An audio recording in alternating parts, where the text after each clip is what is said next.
In order to prove this lemma, first let me remind you that by Riemann's theorem,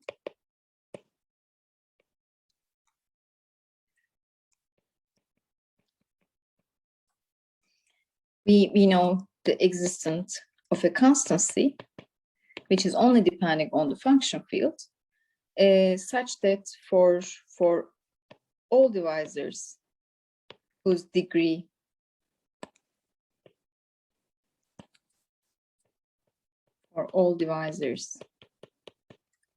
A of degree is at least this constant, we know that their dimension is equal to its degree plus 1 minus 3, so that means we know that for such divisors, their index of specialty is going to be 0. And now, first let me observe that based on this fact, for all divisors in this set, which is associated to given Nazir differential,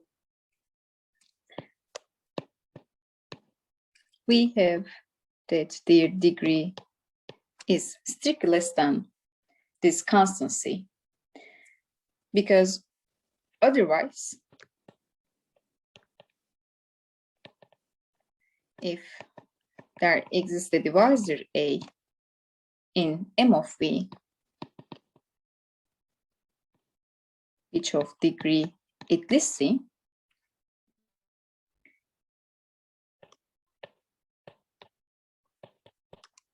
that means its index of specialty is going to be 0. And we know that by the theorem 1.5.4, this index of specialty denotes the dimension of this quotient space.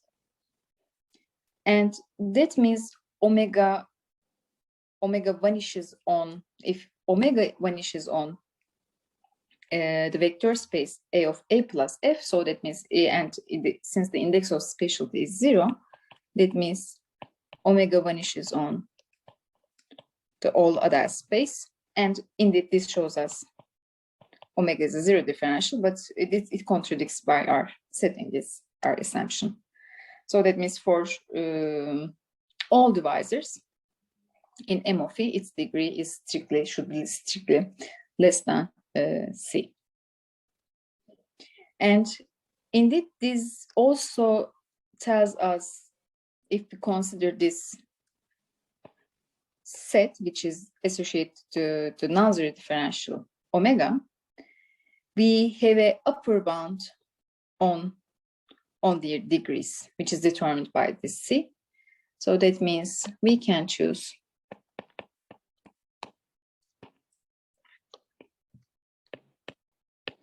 a divisor, let me denote it by omega or W of maximal degree. And if we are able to see that this divisor, which has maximal degree all over the divisors in M of the omega, now our claim is that omega is maximal. So that means for any divisor associated to the Nazir Weyl differential omega, we have A is less than or equal to W. Because if we suppose otherwise towards a contradiction, that means if there exists a divisor in M of W, which is not less than or equal to this maximal degree divisor W, or in other words, if we suppose that valuation of A0 will be strictly bigger than valuation of omega for some place Q. And by this assumption, now our claim will be to see that W plus Q, so that the Q gives us this inequality, is also divisor in M of W. So the non-zero differential W also vanishes on the other space of W plus Q plus F. But if we are able to see that, if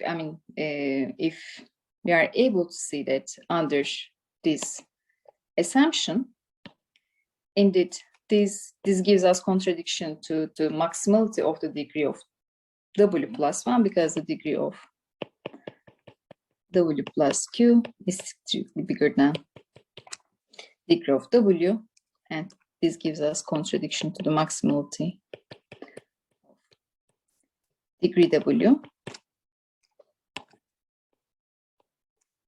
Contradicts to our choice. So, okay, let's try to see under the if we do have omega plus Q lies in this set under this assumption. Indeed, what we want to see that omega vanishes on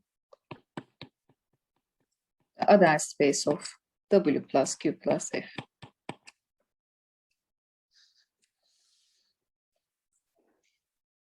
So in fact, if we consider another in the other space of the divisor W plus Q, so that means valuations of each component is bigger than or equal to valuation of W plus Q, so that means valuation of W plus valuation of Q. This is W for all places P. We can write this other as a sum of two others. One is from the other space of the divisor W, and the other one is from the other space of A0. And indeed, the setting of alpha prime and alpha prime, alpha double prime, works as follows. When for the pth component, whenever it is different from than this specified Q, which appears here, we set alpha P, and otherwise for the pth component, for the qth component, we will plug in 0. And alpha double prime is going to be defined as the other which has 0 component whenever P is different from than Q, and the component alpha Q whenever P is equal to Q. So obviously, indeed, the sum of alpha prime and alpha double prime is equal to alpha, just by the definition. And if we try to see explicitly if this alpha prime is an adile of the other space of W, and respectively alpha double prime is an adile from the other space of A0,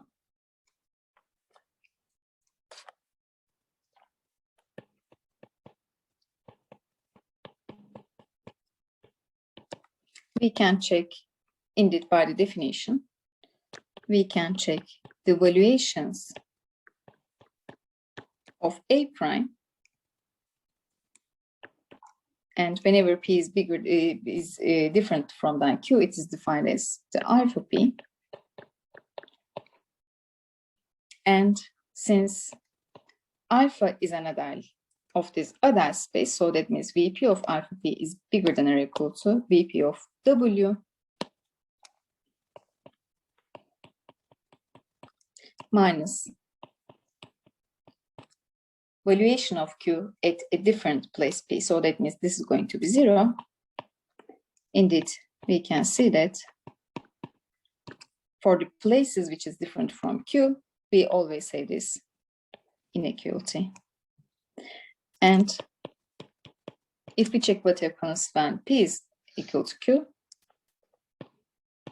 so that means if we check the valuation of alpha prime at place Q, by the definition of alpha prime, this is going to be 0.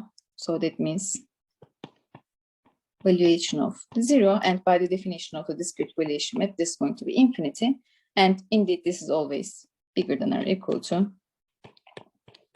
an integer minus VP of W.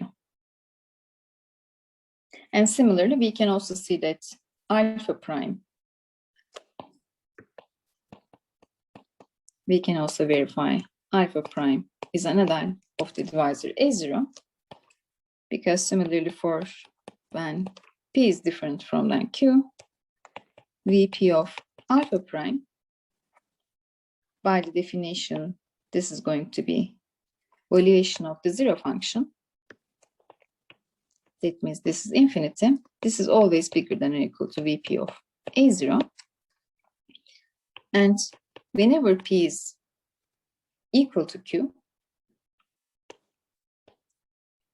this can be a bit tricky regarding the previous statements. What we want to see is that VQ of alpha prime, alpha double prime is bigger than or equal to VQ of A0. And in order to see that, so let me first consider the definition of alpha double prime when P is equal to Q, which is defined as the alpha Q. And since alpha is an addile in the addile space of the divisor W plus Q, we know that its valuation at the Q component is bigger than or equal to minus VQ of W minus the valuation of Q at Q, which is minus 1. And indeed, this is always bigger than or equal to minus VQ of A0, because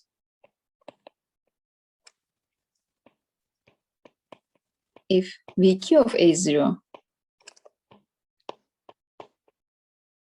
is strictly bigger than or equal to VQ of W, indeed,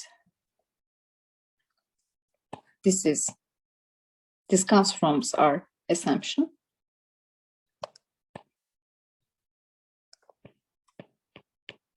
That means that VQ of A0 is bigger than or equal to VQ of W plus 1. So that means minus of this quantity is always bigger than or equal to minus VQ of A0.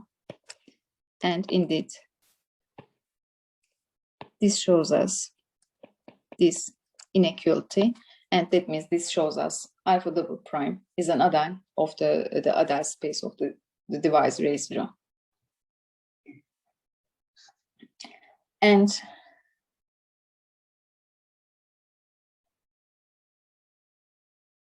here we also need to complete it. So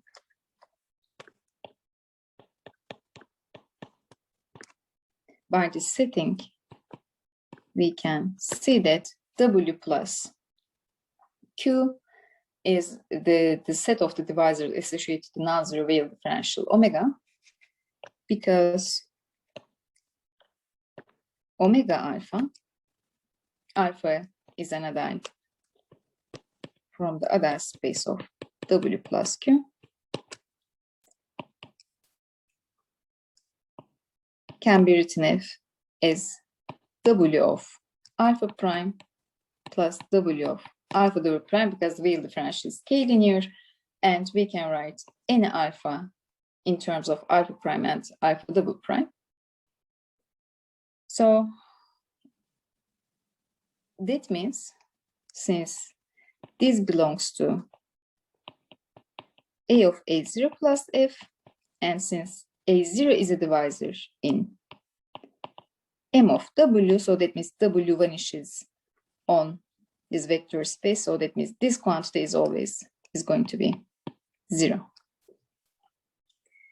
And similarly, since we have shown that this alpha double prime is an adel in A of plus omega,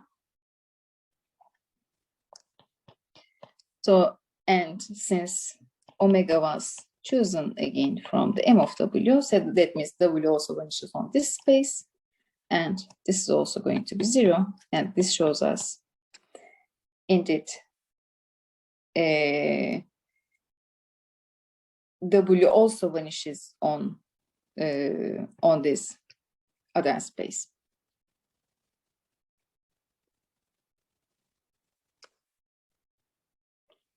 And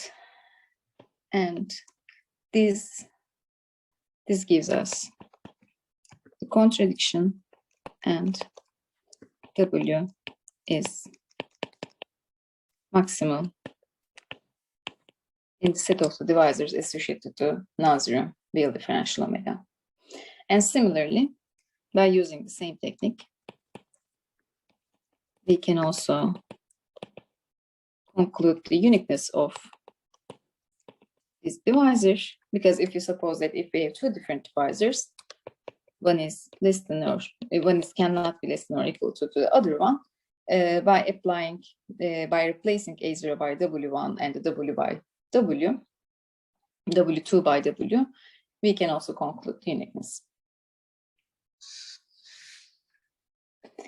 And indeed, by this lemma,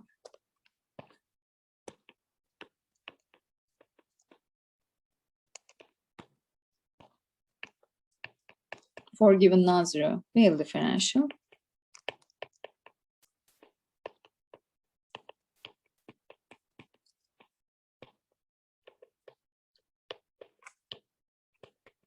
we can see that the set of divisors associated to the non-zero real differential has an upper bound with respect to partial order on the divisor group.